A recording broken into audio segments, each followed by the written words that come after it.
السلام علیکم ورحمۃ اللہ وبرکاتہ۔ میں حکیم سید حبیب اللہ شاہ بخاری پاخانہ ٹیکسلا کینٹ سے آپ کی خدمت میں حاضر ہوں۔ آج میں ایک ایسا نسخہ آپ کے سامنے پیش کرنے جا رہا ہوں جو اکسیر جگر کے نام سے اطباء کے اندر معروف ہے۔ اس کے اندر تھوڑے سے تبدیلی اور اضافے کے ساتھ یہ نسخہ آپ کے سامنے رکھنا چاہتا ہوں۔ طب یونانی کے بعض نسخے ایسے ہیں کہ جن کو شاہکار نسخے کہا جا سکتا ہے۔ وجہ یہ ہے کہ بہت ساری امراض جو ہیں وہ ایک نسخے کے احاطے میں آ جاتی ہیں کہ آپ ان امراض کی ایک لمبی فہرست کے اندر وہی نسخہ استعمال کر کے آپ اپنی امراض کا علاج کر سکتے ہیں۔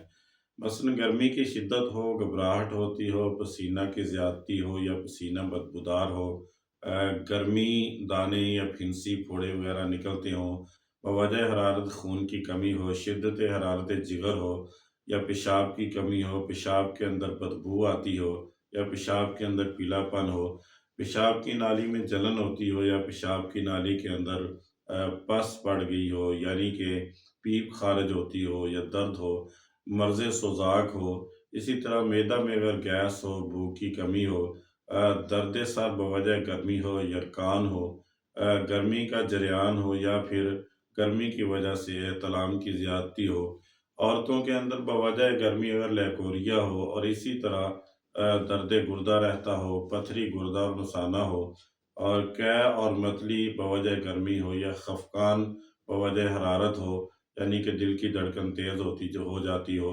اس کے علاوہ جتنے بھی گرمی کے امراض ہیں ان امراض کے اندر یہ ایک بہترین کام کرتا ہے۔ جس طرح میں نے ایک لمبی فہرست آپ کے سامنے رکھی ہے، ان علامات کے اندر آپ اس دوائی کو استعمال کر سکتے ہیں۔ سب سے پہلے آپ نسخہ نوٹ فرما لیں، اس کے بعد اس کے بنانے کا طریقہ اور استعمال کا طریقہ آپ کے سامنے رکھتا ہوں۔ تخم کاسنی آپ نے لینی ہے 50 گرام، ریوند چینی آپ نے لینی ہے 50 گرام، پھول گلاب آپ نے لینے ہیں 50 گرام اور کلمی شورا آپ نے لینا ہے 100 گرام۔ نسخے کو دوبارہ دیکھ لیں کہ تخم کاسنی آپ نے 50 گرام لینے ہیں، ریوند چینی آپ نے 50 گرام لینی ہے، پھول گلاب کی پتیاں جو ہیں وہ آپ نے خشک 50 گرام لینی ہے، اسی طرح کلمی شورا آپ نے 100 گرام لینا ہے۔ کسی بھی پنساس سٹور سے یہ چیزیں سستے داموں دستیاب ہیں، آسانی سے مل جاتی ہیں۔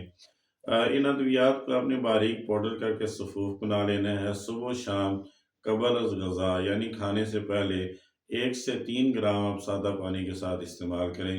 انشاءاللہ اس کے استعمال سے جتنی بھی گرمی کے امراض لاحق ہوتے ہیں، ان امراض کے اندر یہ بہترین علاج ہے۔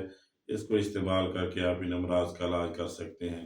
یہ جتنی بھی ویڈیوز ہیں یہ افادہ عام کے لیے بنائی جاتی ہیں۔ میں دوستو احباب سے گزارش کروں گا کہ میرے یوٹیوب چینل کو سبسکرائب کریں، لائک اور شیئر کریں اور بیل آئیکن کو دبا دیں تاکہ ہر نئی آنے والی ویڈیو آپ تک پہنچ جائے اور آپ اس سے استفادہ کر سکیں۔ اللہ میرا اور آپ کا حامی و ناصر ہو۔ السلام علیکم ورحمۃ اللہ وبرکاتہ۔